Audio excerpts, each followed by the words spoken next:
in the quiet hush where the old woods begin, lived a curious little fox named Ember. Her fur was the color of autumn leaves, and her eyes sparkled with a wonder that matched the stars.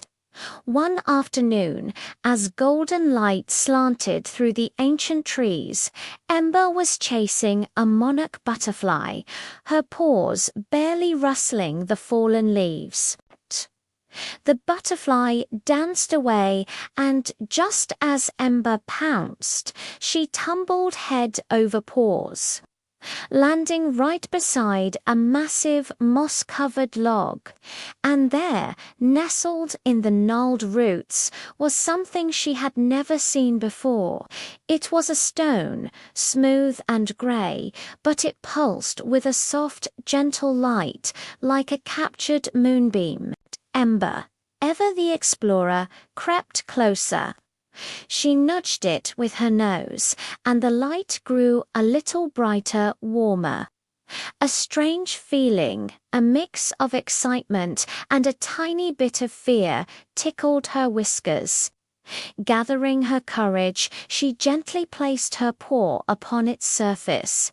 The moment she did, a voice, soft as the rustle of leaves in a summer breeze, echoed not in her ears, but directly in her mind.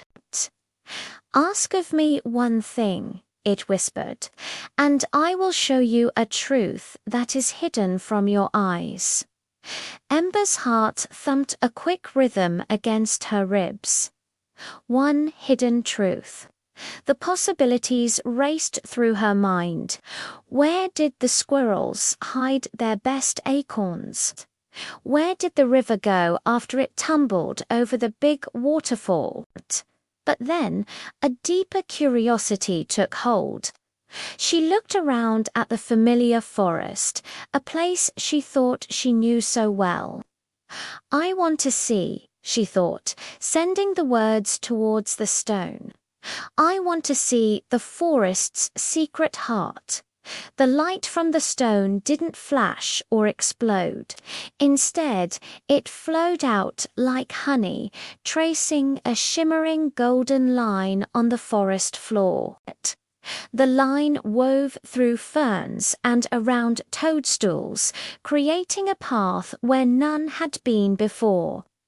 It seemed to beckon her, promising an adventure just for her. With a flick of her tail, Ember decided to follow.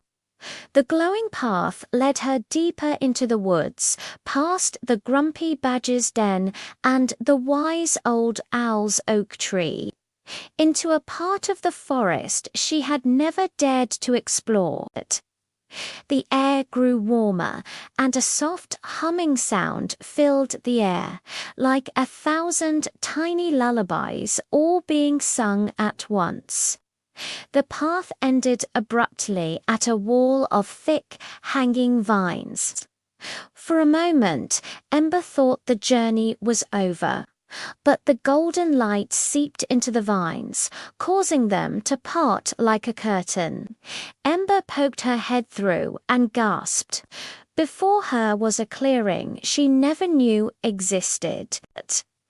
It was a perfect circle, cradled by ancient willow trees whose branches drooped low, creating a cozy, sheltered dome. And the air. The air was alive.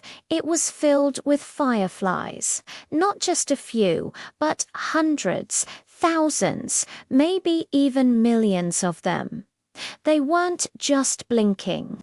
They were dancing.